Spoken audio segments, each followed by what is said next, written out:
Boa noite para você, boa noite Brasil. E mais uma quinta-feira eu aqui com você pela Rede Eco TV, canal 9 digital e 96 analógico. E também para todo o Brasil, pelo site www.redeecotv.com.br.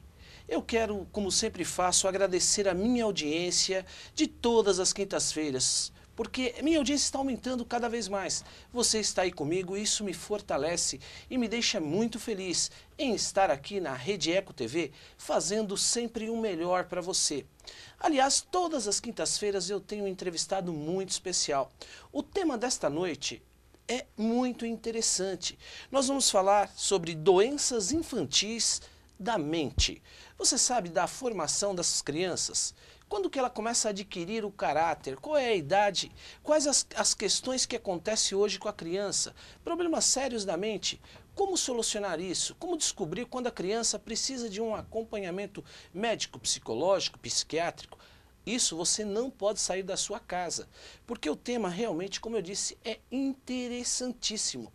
E para falar desse tema, eu vou falar já já o nome dele. Mas antes eu quero mandar um grande beijo para as minhas amigas. Para a Priscila Pessolato e a Fabiana Fer Coutinho. Elas são gerentes do banco Citibank aqui da cidade de Santo André.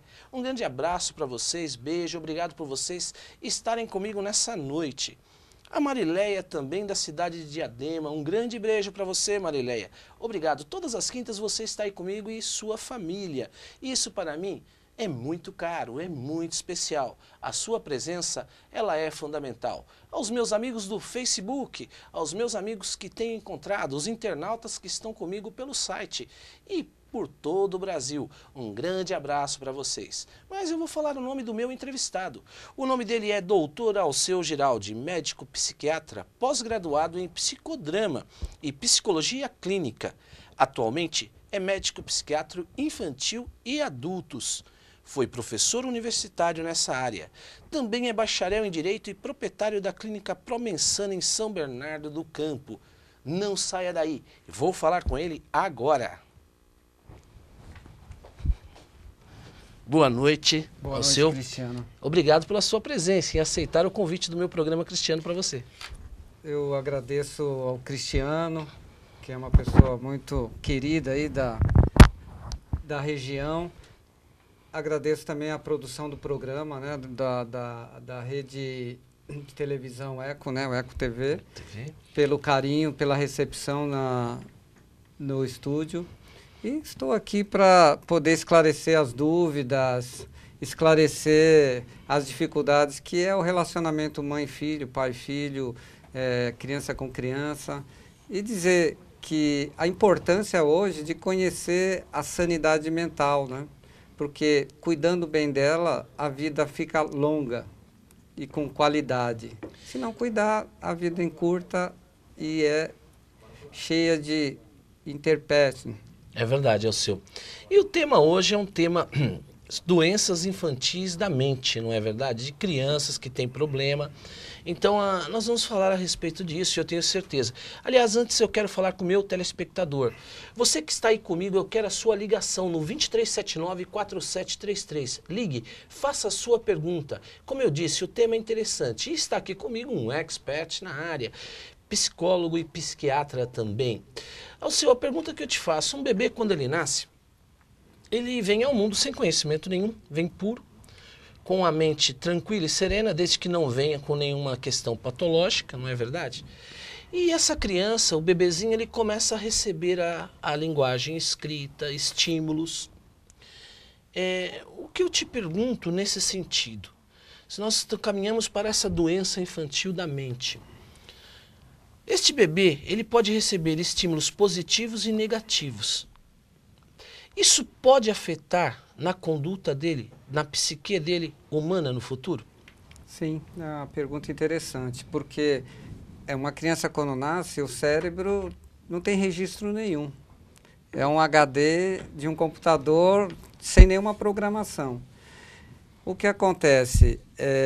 Ele vem ao mundo de uma forma natural. Lógico, tinha que ser de uma forma natural. Com o tempo próprio, né, do nascimento. Se por alguma razão tiver alguma complicação, acredito que o obstetra faça uma segunda opção, que é a cesárea. Para quê? Por que eu falo isso? Porque a criança não pode ficar com mais de 3 minutos sem oxigênio no cérebro. E a demora da passagem do canal vaginal faz com que, se ele ficar mais de 3 minutos, vai trazer pequenas sequelas que vai repercutir nessa linguagem do aprendizado. Então, é importante que todo o trajeto da gestação, do pré-parto, do parto e do pós-parto sejam acompanhadas por profissionais adequados, né? Num hospital bem estruturado. Por quê? Porque até os 2 anos a criança ainda está num aprendizado. Primeiro, o que ele aprende é as sensações. Muito interessante. Então, até os 2 anos, uma criança ela vai desenvolver o que é as sensações de frio, calor, de encolhimento, de rir.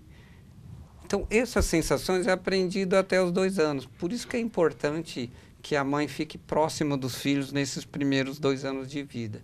Numa cidade como a nossa é praticamente impossível, né? Mas as crianças que são assistidas pela mãe nesse período, elas são mais calmas. Interessante. Porque ela tem um aprendizado da sensação da forma que é a natureza. Por exemplo, muitas vezes as mães estão dando de mamar, aí tem que parar porque a vida é corrida. Então ela fica com aquela sensação de fome pela metade. Então as sensações de fome vão ser diferentes dela do outro. Perfeito. O psicodrama é uma técnica da terapia. Você sabe bem disso. Você, aliás, eu citei isso no seu currículo. Sim. É uma terapia muito usada em pacientes que têm distúrbios emocionais e também de questões psiquiátricas. Eu te pergunto, o psicodrama, ele pode ser usado em crianças? Sim, é a própria ludoterapia, né? A criança precisa brincar e, através do brinquedo, ela vai aprendendo a distinguir, né, as sensações, os medos. Eu vou te dar um exemplo clássico. Se você pôr uma criança diante de um quarto escuro, ela entra e sai aos pouquinhos. Mas se você disser a ela que lá dentro tem um bicho que pega, ela passa a não entrar. Então, todas as vezes que tiver um quarto escuro, isso fica registrado.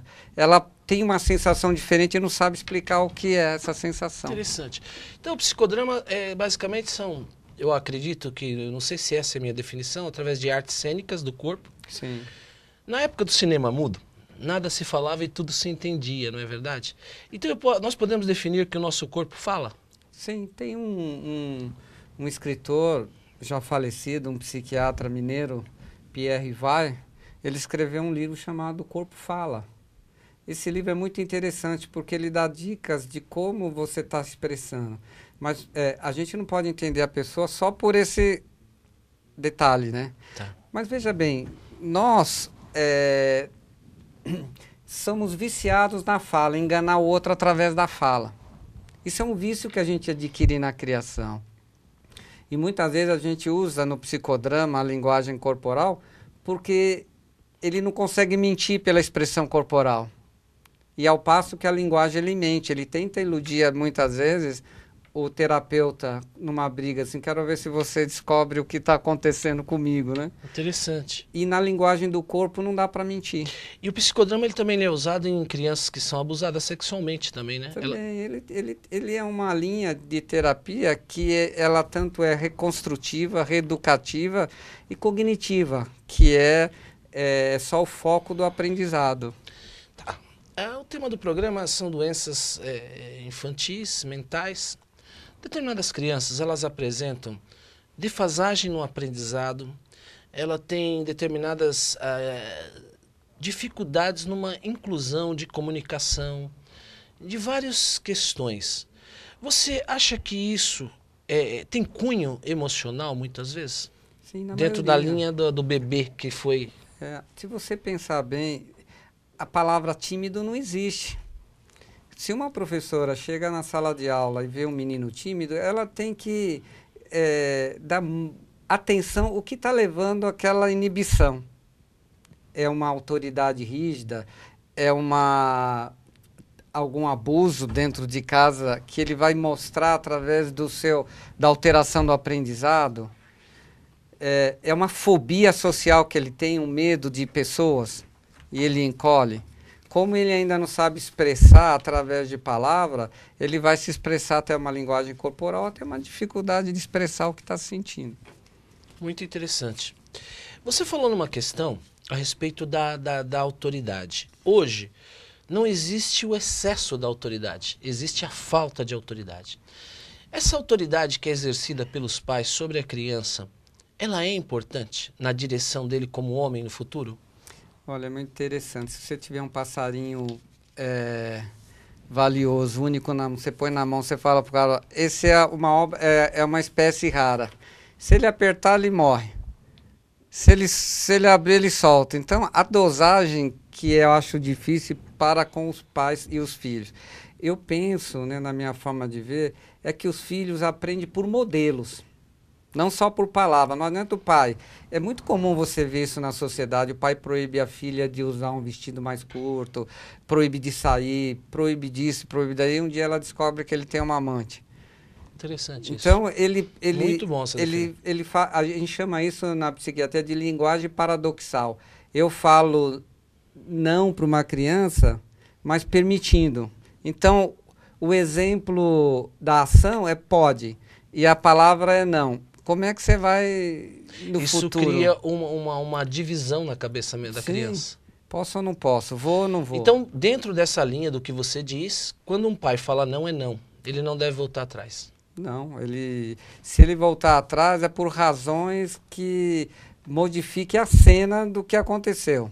Mas se aquela cena, por exemplo, a situação foi aquela, ele tem que ter uma linguagem com o seu filho de não é não, sim é sim. Muito interessante. Então, senhor, uma criança, ela tem, segundo você até me corrija se eu estiver errado, mas uma criança, ela tem a formação do seu caráter de informações até os 7 anos de idade. Né? Alguns colocam até 12 anos, 10 anos, alguns autores. Perfeito. Dentro dessa questão, uma criança que ela sofre violência doméstica, digamos, ou ela vive numa cena de violência, ou qualquer situação, ou um trauma violento na sua psique, ela pode se tornar amanhã um psicopata? É complicado, é um termo meio complicado, porque o psicopata tem a função genética associada à função ambiental.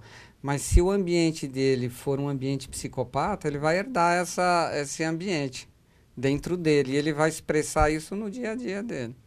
Então, essa herança, ela não é genética, ela é uma herança de exemplos. Exatamente. Tá. A psicopatia, ela vem do meio social. Muito, muito bom, muito bom. Se o filho vê a mãe bater no pai toda noite, e ele vai achar que aquilo é normal. Como é que, um dia que ele casar for bater na esposa dele, ele fala, como é que você não vai aguentar? Minha mãe aguentou. Entendeu? Ele tem essa imagem na cabeça que a outra tem que aguentar. Se a mãe dele, que era mãe, suportou como mãe, ela pode. É um paralelo interessante. A respeito também, você falou do não, né? É muito comum, nós vamos voltar um pouco atrás, antes de nós entrarmos nesses distúrbios infantis. Não. A questão que nós falamos, um pai, por exemplo, que bebe na presença do filho. Eu digo o beber de uma forma muito acentuada, porque se ele serve de um exemplo, ele vai beber socialmente, né? Entre aspas. Mas aquele que vive no bar, aí ele leva a criança no bar e fala, você não pode beber porque você é criança. Isso tem uma influência? Ele vai dizer que então quando eu beber, quando crescer eu posso beber. O pai que tem um vício, ele vai passar esse estímulo para o filho sem ele perceber. Ele passa isso, é aquela história. Ele passa pelo comportamento. Se o filho vê o pai vendo TV fumando e percebe que ele está tendo prazer, ele vai imitar esse ato dele quando tem prazer. É como, vou usar um termo aqui, não é meio apropriado para cá, mas é como um suicida. Se o pai dele utilizou não tinha saída, a saída foi o suicídio. Quando ele tiver no mesmo problema do pai, ele pode também usar do suicídio como saída, né? É o aprendizado social que ele tem dentro dele, né? Entendi. Muito bom. Então, nós somos os espelhos, né? Então, não adianta você falar um discurso e depois fazer na prática da ação outro. É um exemplo simples. A mãe fala pro filho, eu não gosto que mente. Aí liga alguém, ela fala que eu não tô, fala que eu não tô. Verdade. Aí, para a cabeça dele que está sentado lá, qual que é o exemplo que ele tem que seguir? É falar que eu não tô e falar que não mente? Então, muitas crianças mentem e falam, eu não menti. Porque o aprendizado dele é dizer que não mente e mentindo. Então, muitos dos psicopatas têm um sintoma que a gente chama de mitomania. Ele mente sem perceber que está mentindo. Para ele é o normal, é a normal. normalidade. Ser normal mentir. Tá. Crianças, vamos entrar no campo da hiperatividade, por exemplo. Isso é legal. A hiperatividade, eu queria que você definisse essa hiperatividade de uma forma bem simples. O que eu te pergunto, ela precisa de ter um tratamento, de uma terapia? Qual o grau dessa hiperatividade que precisa ingressar até de forma medicamentosa? Você sabe que é um tema muito, eu acho, sensível. E muitas pessoas que não são da área médica se envolvem dando a sua opinião. Isso muitas vezes confunde a mãe da criança. Se trata ou não trata. A questão é, está atrapalhando o desenvolvimento intelectual da criança? Trata. Entendeu? Está atrapalhando no meio social? Trata. Não está atrapalhando? Você acompanha. Porque em alguns casos, aos 12 anos, melhora. Mas a gente tem visto hoje que a maioria não melhora e carrega para a vida adulta algumas dificuldades que poderiam ser corrigidas na infância. Um dos exemplos seria a impulsividade. Impulsividade. Muitos adultos, às vezes, vêm ao consultório dizendo que se fechar ele não aguenta, ele tem que ir para cima, ou tem que voltar e fechar outra pessoa. Às vezes cria uma situação desagradável. Se tivesse corrigido isso na infância, a fase adulta ia ser mais tranquila, né? Tá, e essa impulsividade, da hiperatividade, a quando que uma mãe ou um pai ele vai detectar que a situação realmente está passando dos limites? Porque é muito comum, virou moda. A mãe muitas vezes ela faz esse discurso. Eu não aguento mais esse menino, ele é hiperativo. Que é uma coisa errada. Primeiro você está rotulando seu filho Sim. de uma doença específica. Sim. Quando que os pais eles vão perceber sobre isso? Olha, a vida moderna está fazendo com que a mãe e o pai fiquem muito mais tempo fora de casa. A pessoa que é mais apropriada até para ver isso é a professora. Porque é dentro de uma escola que ele fica a maior parte do tempo sentado. E os hiperativos, eles não aguentam ficar muito tempo sentados. Então, eles dão um jeitinho para ir no banheiro, levanta, desenvolvem uma metodologia dele interna de fazer rápido a lição para conversar com o outro, porque ele não aguenta a atenção dele voltada para o mesmo tema. A monotonia, né? E o cérebro dele cria esse argumento. Ele faz rápido, é um menino, porque ele não tem problema da intelectualidade. O problema dele está na área do ritmo, né? Da motricidade, do ritmo motor, né? E essa hiperatividade, além de sintomas no dia a dia, isso num eletroencefalograma pode ser detectado ou não? Não, é difícil. Antigamente a gente chamava isso de disfunção cerebral mínima, que é a que eu te falei, crianças que ficam uns 3 minutos sem oxigênio, né? Hoje, e aí detectava assim, tipo, no eletroencefalograma vinha ondas tetas, ou ondas delta, que são células que não se tornaram adultas. Então o cérebro funciona por eletricidade. Para passar uma mensagem de um neurônio a outro, ele precisa usar uma substância que passe essa informação. E esse é o campo elétrico. Entendi. Então, se falta oxigênio, uma célula fica sem produzir o campo elétrico. Então, na hora que a mensagem vem, ele tem que passar por uma outra célula lateral, porque essa não passa. E na célula lateral já tem um caminho. Então, vamos supor, 2 impulsos de 70 microvolts, passa 140 microvolts, onde deveria passar 70. E aí, a parte motora que vai alimentar esse cérebro vai ficar mais acelerada, né? Muito, muito interessante. Só me dá um minutinho. Eu estou conversando com o doutor Alceu Giraldi, ele é psicólogo, psiquiatra. Nós estamos conversando a respeito de doenças mentais infantis. Eu quero a sua participação. Aliás, eu tenho várias participações, já nós vamos estar falando no segundo bloco. Eu quero que você ligue e faça a sua pergunta, porque é o dia a dia de uma criança, você que convive com a criança, que tem ela em casa ou tem até mesmo um vizinho. Às vezes, ela está precisando da sua ajuda. Alceu, a pergunta que eu te faço. Quando detectamos que uma criança sofre do chamado transtorno de comportamento disruptivo, eu queria que você explicasse, porque é para o nosso telespectador, o que é essa disfunção, esse comportamento disruptivo e quando que se detecta que uma criança sofre? Olha, é um comportamento que a criança se torna agressiva, às vezes perde a noção perde a crítica, né? Ela passa a agredir o outro, não tem aquele, será que eu posso agredir, eu não posso? Poderia fazer de outro jeito? Então ela rompe, né, com a esfera do pensamento dela e cria situações desagradáveis ao outro. E o que a gente chama de pessoas impulsivas, né? Que ela, por exemplo, alguém pisou no pé dela, vai lá dar um soco, aí vê o sangue escorrendo, aí fica com sensação de culpa depois por ver o sangue escorrendo, mas ela não conseguiu evitar essa situação, né? O tratamento que eu vejo hoje é psicoterapia, né? E ajuda de uma medicação para inibir o impulso. Então, e tudo isso são situações que dá para se reverter. Agora, até que na criança, seria até os 12 anos, ingressando numa adolescência, que pode ainda interromper essa situação.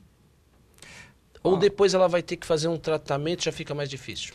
Que eu falei, né? Até os 2 anos a criança ela vai ter o aprendizado das sensações. Dos 2 anos aos 6 anos ela vai aprender a afetividade. Por isso que ela deve ficar mais próximo da mãe. Dos 6 aos 8, alguns aos 12, ela tem que aprender a postura do pai, tomar decisão, ser mais incisivo. E aí o cérebro fecha o aprendizado dele. Aí dos 12 aos 18, a gente chama, ele vai desenvolver o que ele aprendeu. E aí é uma fase curta e perigosa, porque o que ele aprendeu pode ser uma coisa que possa levá-lo a um acidente, ou pode ser uma coisa que pode inibir e deixar de ser uma pessoa de grande utilidade pública, por exemplo, um pesquisador. Então ele vai ter aprendizado, depende do contrapapel, né? Falando uma linguagem de psicodrama. Depende do que o pai vai exercer. Uma função no contrapapel rígido, solta, passar mensagem que pode, que não pode. E aí, quando ele fizer 18 anos, ou mais tardar 21 anos, ele vai saber o que é bom e o que é ruim para usar na sociedade. Muito bom. É muito comum hoje as pessoas terem uma ligeira confusão. E vou te dar uma definição porque é o dia a dia, né? Até quanto a religião contribui favoravelmente para ser um supressor de determinadas doenças da psique humana? E até quanto isso ultrapassa os limites dessa situação? A religião é importante para o ser humano, porque se não existisse a religião, a gente ia voltar ao canibalismo, né? Na Idade Média, quando a igreja teve seu ápice de rigidez, foi porque a situação estava fora do controle. Era irmão com irmão, o outro matava para poder ter a mulher do outro, o rei matava um para ficar com a mulher do outro. Então a religião colocou algumas coisas. Por exemplo, o infanticídio. Se colocou o batismo porque as crianças, as mães matavam as crianças, né? Então deu-se um tempo para que a criança crescesse para ser batizada, né? E nesse tempo vinculava o afeto entre mãe e filho, né? Então algumas coisas que a igreja colocou na sociedade é importante para limitar os excessos, né? Agora, como toda coisa, tem gente que come demais, fica obeso. Então, o fanático, em todas as situações, né? É como o viciado, ele não tem limite do que ele está fazendo. Tem gente que é viciada em religião, pega a Bíblia debaixo do braço, fica o dia inteiro andando para lá e para cá, querendo pregar. Isso não é o normal da igreja, né? O que a igreja quer é que você tenha os momentos dentro do seu templo, né? para poder, como é que eu diria? É o momento que você tem de contato com Deus, né? Exato.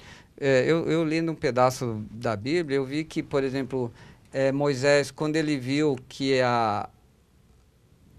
o grupo que o seguia no deserto começou a dispersar, fazer festa, ele falou, vamos construir um templo, porque lá nesse templo, ao menos é o símbolo do encontro com Deus, né? Da busca, né? Exatamente. Porque aí a pessoa não se dispersava, né? Os seguidores não se dispersavam e não fazia bagunça, né? Agora, tem os abusos em todas as situações da sociedade, então tem igrejas que são mais abusivas, são outras que são mais liberal. O que é importante é a crença num ser cristão, né? Ou num Deus, né? Uhum. Que esse Deus faça com que você respeite o outro da forma que você gostaria que o outro te respeite. Muito bom. E já existe essa definição, ela não é minha, nem tanto ao céu, também nem tanto à terra. Exatamente. Você tem que buscar um equilíbrio, né? Um equilíbrio de corpo, alma e espírito, em todas as situações, né? Você tocou uma coisa interessante, é o que eu tenho escrito em alguns jornais, é uma coisa assim, é o equilíbrio do ser humano com o seu meio. Eu vou dar um exemplo assim, o homem do campo, ele estava acostumado a levantar e ver fruta, flores. Hoje ele levanta e vê a pessoa do outro lado, assim, do prédio. Por mais alto que ele está, ele só tem a visão de um outro bloco de pedra. Então, essa ausência do colorido da natureza constrói ele uma doença chamada ansiedade. E dentro dessa ansiedade se constrói uma outra doença que se chama transtorno do pânico. Que é a quarta doença hoje das 10 doenças que acometem o ser humano no mundo. Que as crianças têm esse pânico. Antigamente, quando se iniciou os estudos, eu participei de alguns estudos, nós pensávamos que a doença acometeria dos 18 aos 35 anos. Hoje não tem mais idade. Nós vamos falar um pouco sobre essa questão do pânico nas crianças. Eu vou te pedir 1 minuto para o nosso intervalo. Eu estou conversando com o doutor Alceu Giraldi, ele é psiquiatra, psicólogo, nós estamos falando de doenças infantis da mente. Eu quero você comigo, aliás, eu tenho várias participações, já vou agradecer no ar já, e obrigado porque você está aí comigo, não saia da telinha. E não fique zapeando com o controle. Eu estou conversando aqui com o doutor Alceu Giraldi, psicólogo, psiquiatra, sobre doenças infantis da mente. Alceu, transtornos depressivos na infância, hiperatividade nós falamos, especificamente é a enurese e a encobrese. Explica o que é a enurese e essa encobrese, porque eu sei que são crianças que são acometidas desses sintomas. É interessante, porque já ouvi muitas mães dizer às crianças que isso é ser vergonhice, mas não é. Enurese noturna são aquelas crianças que têm, devido a um ambiente muito ansioso, à noite é como se tivesse uma descarga na área de controle do esfíncter da bexiga. Faz muito xixi na cama. Faz xixi e ele não tem noção. Então essa criança levanta no dia seguinte, às vezes com problema de gripe recorrente várias vezes, porque ele fica tudo molhado. E como no xixi tem amônia, né? A amônia tem um cheiro que impregna nas paredes, né? Então é aquela história, né? Ele fica com baixa autoestima, porque ele se sente inferior aos outros crianças, porque os outros não fazem, ele faz. Então ele sempre vai utilizar na vida uma situação de desmerecedor da situação. Um exemplo, se tiver um cargo que precise de uma pessoa capaz, ele é capaz tudo, mas ele acha que o colega é melhor que ele. Ele acaba cedendo para o amigo. E isso é pela baixa autoestima que provocou a enurese. E a encomprese é o intestino, ele não consegue controlar o esfíncter anal. Então ele defeca na cama. E aí também vai gerar uma baixa autoestima, né? E dentro disso são problemas emocionais que a criança sofre? São problemas emocionais. São problemas emocionais que não são solucionados e ele fica dentro. É como se você deixasse o computador, se fosse desligar o computador sem fechar todas as janelinhas. Fica aberta, e aquela, na hora que você vai abrir de novo o computador, ele dá uma travada. Então, é mais ou menos assim, é como se ficasse uns pensamentos não resolvidos. E durante o sono, ele vai tentar resolver. E na escola, por exemplo, isso pode ser transferido, digamos, esse descontrole urinário, ele pode, durante o dia pode acontecer também? Não, existe o tipo de enurese diurna também. Isso é terrível porque ele pode ter um ato desse, né, na escola, e aí ele ficar sendo conhecido pelos amigos, assim, tipo o mijão, e ele vai se retraindo cada vez mais. Até tem um filme com o Nicolas Cage aí, que é o Feiticeiro, né? Isso. Que o menino recebe o bullying porque ele faz xixi na calça e ele perde a namorada ali por causa disso, né? Então é interessante porque a pessoa vai ficando mais retraída, mais tímida. Você tocou num assunto interessante. O bullying, ele tem origem emocional ou ele é mais de falta de exemplos ou de uma falta de regras dentro de uma sociedade trazida da própria família? Vou te falar isso por quê? Digamos, quando você, um pai ou uma mãe, não digo a mãe, a mulher, mas o pai, tem determinados pais que eles são muito mais brincalhões e acha que está produzindo. Ele vê uma mulher com uma silhueta maior, uma mulher gorda na rua, perante o filho, olha, tá vendo? Olha, ela é gorda, ou vai fazer uma determinada... Vai nascer um bullying aí também, não vai? Vai, porque a forma dele se referir a pessoas que são obesas vai ser com o adjetivo desqualificativo que o pai usou como exemplo, né? Tem pessoas que falam, não, bullying no meu tempo todo mundo falava e não aconteceu nada. É porque as pessoas não manifestavam o sofrimento. Ou por medo, ou por descaracterizar o papel de homem, mas sempre existiu um sofrimento interno. Porque o bullying, ele é uma falta de respeito perante o próximo, não é isso? É fazer uma diferença de uma pessoa que não tem culpa de estar daquela forma que ele está. Por exemplo, um garoto, ele precisa de um óculos, ele não tem culpa de ter.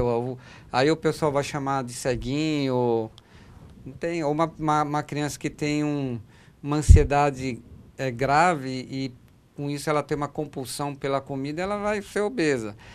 Ela não pode ser desqualificada, porque as pessoas não são vistas pela forma. As pessoas têm que ser vistas pelo seu pensamento, pelo seu sentimento, e não por sua forma física. Tá. Você tocou num assunto interessante, obeso infantil. A criança, muitas vezes, ela começa a se tornar obesa.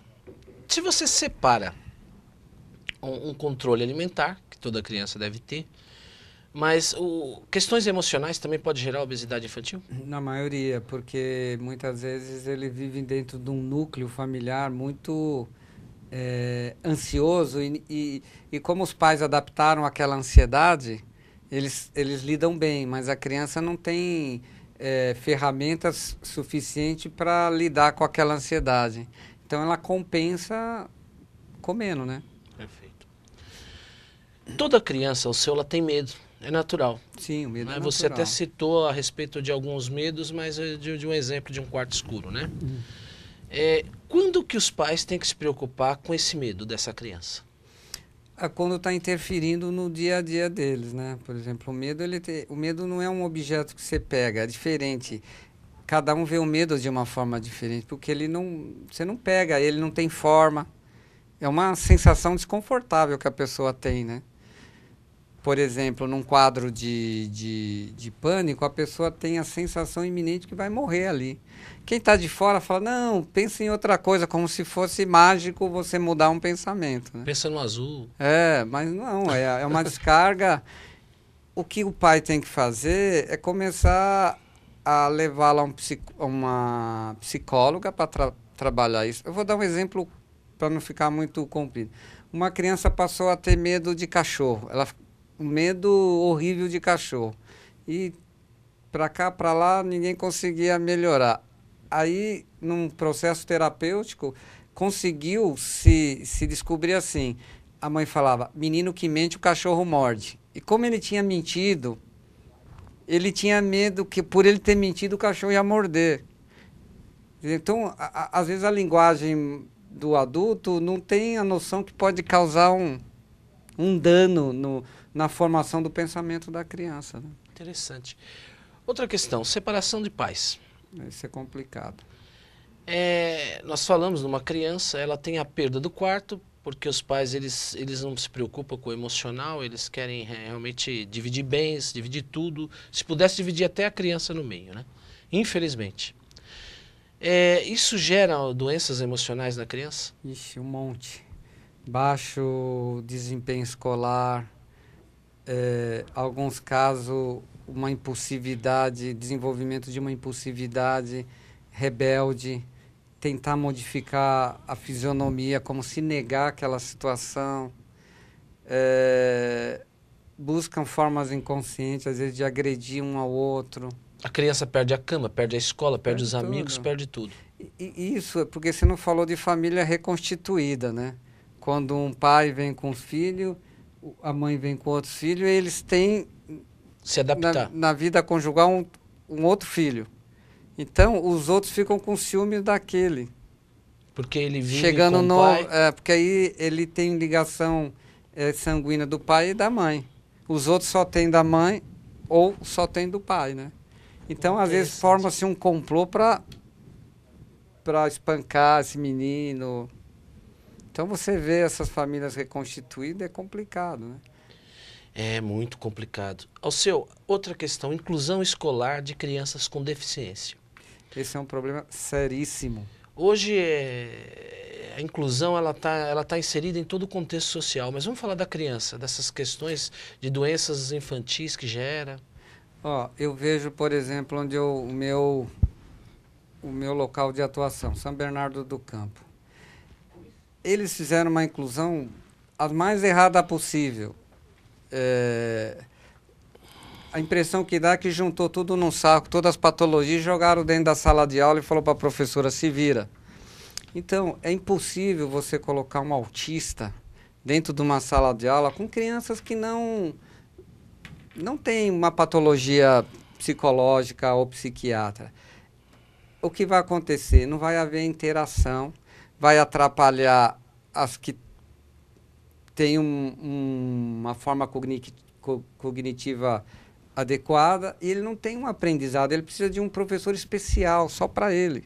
Ele precisa de espaço, ele precisa de água, ele precisa de estímulo cerebral. A professora, ela fez o curso de pedagogia para normais, entendeu? Perfeito. Então, o que isso vai acontecer? Vai provocar mais bullying, né? Porque quando ele não estiver presente, alguém vai fazer uma piadinha. Outro... Eu sou a favor da inclusão no recreio, num passeio, mas em sala de aula é uma coisa séria. Se você não der um estímulo a essas pessoas que têm deficiência, ele não vai desenvolver. É que nem você pegar, por exemplo, vou dar um exemplo de jogador de futebol. Você pega uma pessoa que tem uma perna mais fina com uma pessoa que tem uma perna mais grossa e você vai botar os dois para chutar na mesma velocidade? Não, você teria que fazer uma fisioterapia para o outro. Se não estimular, o músculo do outro não vai crescer, não vai criar corpo, né? Então, eu comparo isso. Se não tiver estímulo, você vai deixar atrofiar um cérebro que poderia ser... Muito bom. Muito, entendeu? Não muito, sei se eu fui claro. Claro, muito interessante. Porque eu acho que os políticos que mexem com a educação tinham que chamar os profissionais e andar com eles. Exatamente. Eu acho que existe uma distância muito grande, né? Daquele que entende da área. Nós vamos falar um pouco daqui a pouco a respeito dessas questões de crimes, como diminuir um pouco isso, nós vamos falar já já. Mas vamos à participação. Eu quero você comigo no 2379-4733. Já vou agora falar das participações. E vamos lá. Silvio de Freitas, um grande abraço, um grande profissional também da televisão, do leilão na TV, competentíssimo. Um abraço para você e toda a sua família. Obrigado, Silvio, porque você está comigo todas as quintas-feiras. Ele pergunta, o filho do viciado tem problemas neurológicos? Olha, o filho do viciado em drogas, ele tem problemas futuros neurológicos? Por exemplo, se for filho de mãe... em época de gestação usar droga, lógico que vai ter uma diminuição da área cognitiva do cérebro. Que é a área cognitiva? É a área do raciocínio, né? A área do aprendizado. E se for filho de pai que utilizaram de droga, precisa ver por que esse pai utilizou a droga, porque se ele tiver a mesma doença que o pai teve, que o levou a usar a droga, ele também vai usar a droga. Ele tem um modelo do pai. Muito bom. Cláudia Lucas. Cláudia, um grande abraço para você, para toda a cidade de Mauá. Ela é da cidade de Mauá. Um abraço para você mais uma vez e para toda a sua família. Ela pergunta, o que gera o medo de dirigir? O medo de dirigir, eu faço uma seguinte comparação. São pessoas inseguras na vida, porque dirigir é como se dirigir sua vida. Você entendeu? Se ela não consegue dirigir o carro, é porque ela não consegue dirigir a vida. Então ela tem muita insegurança na vida e o cérebro transporta isso como medo do carro. Muitas dúvidas. É a insegurança, né? É insegurança isso. Ela não vai conseguir dirigir a Ela própria primeiro vida. precisa procurar uma psicóloga para ela aprender a dirigir a vida. E o medo vai sumindo sem ela perceber. Muito bom. Marlene Tartucci. Marlene, obrigado por você estar comigo. Você e toda a sua família, ela está adorando o programa. Eu que estou adorando a sua presença, da sua família. Você pediu um grande beijo no ar, eu vou te mandar um grande beijo para você e para toda a sua família. Obrigado, tá? Obrigado por você estar comigo. E vamos lá, o Eduardo Mansoni do programa Mesa Game, um apresentador. Eduardo, sucesso para você, parabéns aí pelo aniversário do programa, parabenizando o meu programa cada vez melhor.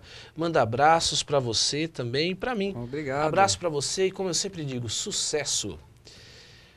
O Jorge Guzzo, da cidade de Diadema, parabenizando o programa, mandando um abraço para o doutor Alceu. Vamos ver a pergunta, ele parabeniza o programa pelo sucesso. O psicopata se diferencia do esquizofrênico? É a pergunta dele. Se diferencia. Eu só quero mandar um abraço para o Jorge. Para mim é um exemplo de caráter dentro da profissão dele. Uma pessoa honesta que eu tenho muita admiração. Agora, o psicopata, o esquizofrênico é aquele que a gente chama de louco mesmo, que fica falando sozinho, ouvindo vozes, vendo coisas. É o 13. Essas pessoas que você vê às vezes como mendigo, às vezes andando pela rua, puxando as calças, barbudo, não toma banho, falando sozinho, esse realmente é o quadro da esquizofrenia, que o governo finge que não vê, né? E aí ele passa a ser morador de rua, não visto como esquizofrênico. E o psicopata, ele tem um distúrbio na afetividade. Ele não sente como nós sentimos. Ele pode matar outro, vendo o outro sofrer, ele não sente nada. Ou ele pode lesar o outro, como se falasse dane-se. É aquele que você vê na rua falar aquele sinalzinho para o outro, como se para ele não sentisse. Muito bom. A Terezinha Silva, da cidade de Mauá, grande abraço para você, Terezinha, por você estar comigo. E ela faz uma pergunta interessante. O neto dela é muito imperativo, tem 2 anos. Não para de jeito nenhum. Precisa de tratamento? 2 anos é um pouco complicado. Precisa primeiro diagnosticar para ver o que é essa hiperatividade, porque ainda o cérebro não está mielinizado. Quer dizer, mielinizado é uma gordura que vai formando para poder passar as mensagens. O que pode acontecer é ela encaminhar um neurologista, fazer um eletroencefalograma, averiguar se ele tem algum problema físico, às vezes é uma dor que estimula, às vezes é o ambiente de casa que é muito ansioso. Às vezes você vê uma criança nascer, o certo seria colocá-la num berço e deixar ali só a mãe pegar para amamentar. Aí vem um pega e fica chacoalhando, vem outro, joga para cima e fala, olha como é que ele sorri. Não é aquilo lá, não é sorriso, não é desespero, viu? Porque as pessoas jogam para cima e pega, pensam que a criança está sorrindo, não, está desesperada, porque joga um adulto para cima e não dá a segurança que você vai pegar, dá desespero, né? Então isso pode gerar também uma hiperatividade nessa idade. Muito bom. Em relação ao pânico em crianças, a pergunta que eu vou te fazer, talvez muito empírica, mas eu acho que é interessante. Hoje nós vivemos cada vez mais apertados dentro da sociedade, em moradia. O pânico numa criança ele pode ser gerado, digamos, num espaço muito físico pequeno? Pode sim. Eu li um pesquisador chamado Pavlov. Para ele mostrar isso, ele pegou como experiência um cachorro, colocou num espaço maior, o cachorro dócil, andava para lá e para cá, muito dócil. E ele foi diminuindo esse espaço. Quando o animal chegou num espaço menor, ele salivava, rosnava, se irritava, e após morte, eles faziam o anatopatológico de estômago, no macho percebia muito problema de câncer de estômago e na mulher câncer de útero. Então você percebe que a diminuição do espaço ela tem um preço, ela vai causar um dano físico ou psíquico no ser humano. Muito bom mesmo. Alceu, a questão é o seguinte, hoje o governo ele não investe em nada em termos de saúde mental. Isso é notório, né? O que eu te pergunto, se houvesse um investimento no campo da saúde mental, você acha que diminuiria os crimes? Ah, com certeza. Visto, por exemplo, a Áustria, Noruega, Suécia. Aí o pessoal fala, mas esses países são velhos. Então vou dar exemplo de países que são novos. Nova Zelândia, Austrália, que tem 150 anos. E ainda, foram habitados por presidiários. Então você vê, quando o governo assiste melhor o seu povo, ele devolve um meio mais dócil à sociedade. O governo não investe em nada que o povo não vê. Por exemplo, esgoto está debaixo da terra, ele não está nem aí. Ele quer fazer um asfalto bonitinho para o pessoal ver. Doença de pele, todo mundo vê. Coração, porque os políticos passam muito mal de cardíaco, então eles investiram. Mas doença mental ninguém vê. Posso falar que não existe, tem gente que fala que não existe. Então, tudo que é escondido por governo, ele joga debaixo do tapete, né? Haja vista que nós temos muito psicopatas na política. Eu falo de cada... Isso é pesquisa, não sou eu que estou falando, só estou reproduzindo. De cada 100, 4... agora na pesquisa mesmo? É pesquisa. Agora na política a concentração é maior, né? É maior essa concentração? Deve ser uns 40%. Ou seja, você é envolvido diretamente na questão da psique infantil, dessa situação, da psique humana. Hoje, o número de crianças drogadas é muito grande? Aumentou. Eu acho que nós estamos vivendo uma epidemia. É que eu penso que vai demorar para organizar. Você vê, recentemente, o governo prometeu que ia acabar com a Cracolândia. Nós entendíamos que ele ia dar uma condição social, humana, social. Não, o que ele fez, ele só mudou de local. É assim que alguns políticos, não tem político ainda honesto, por isso que eu acredito. Mas que os desonestos acabam se prevalecendo dos honestos. Então, o que acontece? Hoje, nas outras periferias, está o crack. E tomem cuidado que tem uma droga nova chamada metanfetamina, que ela destrói o cérebro em menos de 7 anos. Pior que o crack? 10 vezes pior. Meu Deus do céu, né? Alceu, vamos à pergunta e à participação aqui da Maria Mariá. Um grande abraço para você, Maria. Obrigado por você estar comigo. Fico muito feliz. Ela é da cidade de São Bernardo do Campo, uma cidade maravilhosa que sempre tem me assistido. Aliás, a minha audiência em São Bernardo é muito alta. Obrigado à cidade de São Bernardo do Campo.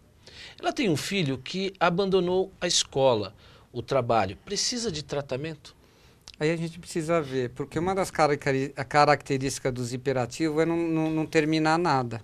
Fazem tudo pela metade. Estão arrumando, por exemplo, uma coisa, tem outro pensamento que vem à cabeça, ele não termina esse, vai fazer o outro. Ele não conclui tarefas? Não conclui tarefas. Então pode ser que a pessoa ao qual ela está falando tem esse problema. Então o ideal é ele passar por uma avaliação psiquiátrica, né? Maria Mariá.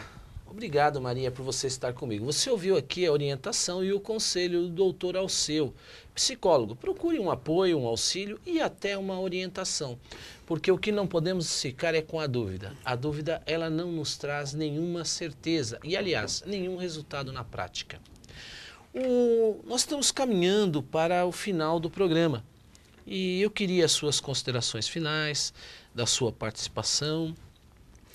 Olha, para mim parece que o tempo não passou. Foi tão gostoso o nosso papo aqui que, às vezes, o tema psiquiatria, o tema doença mental é muito extenso. Eu precisei fazer medicina, psicologia, um pouco de sociologia, filosofia, antropologia, agora estou terminando direito. Para entender a mente humana, que não é um órgão que você tem uma função que nem o coração, só bombear sangue. O cérebro, você tem que mexer no pensamento, né? Você não está mexendo na estrutura, você está mexendo no pensamento. Até depois tem uma piadinha que fala assim, que tinha um astronauta aposentado e um neurocirurgião aposentado conversando na praça. Aí o astronauta diz ao neurocirurgião, poxa, eu já andei o universo todo, nunca vi Deus. Aí o neurocirurgião falou, poxa vida, que interessante, eu já operei mais de 20 mil cabeças, nunca vi um pensamento. Então tem coisas que você não vê. Então, às vezes o neurocirurgião vai fazer uma cirurgia, um pedacinho que sai a mais junto com o tumor era aquele pedacinho que concluía um movimento, ou que concluía um pensamento.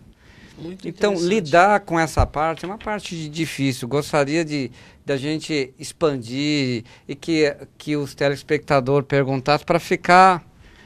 outro dia eu escrevi um artigo sobre a importância da fé no tratamento. Muito bom. Que eu acho que nós precisamos disso hoje.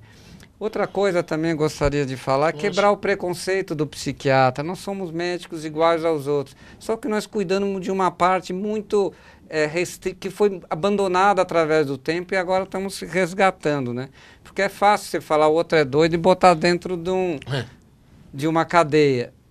Hoje não, a gente está, vamos dizer, abrindo para maior raciocínio, lidar melhor. E agradecer ao programa pela receptividade comigo e dizer, hoje existe um estudo de engenharia, né? É um estudo de engenharia ambiental para a gente estudar essa relação do homem com o seu meio e as doenças que produzem quando o homem está fazendo de uma forma não pensada. Tá? Eu fico feliz de estar aqui com você. Eu que agradeço. Nós vamos marcar uma outra oportunidade para nós estarmos falando da importância na fé, na psique humana. Tá? Vamos. Eu quero agradecer você que esteve comigo, aliás, em mais uma quinta-feira. Isso, eu disse, eu fico muito feliz e me sinto muito honrado com a sua presença na sua casa, porque nós estamos aprendendo junto. Hoje eu quero deixar aqui uma reflexão também, como sempre faço.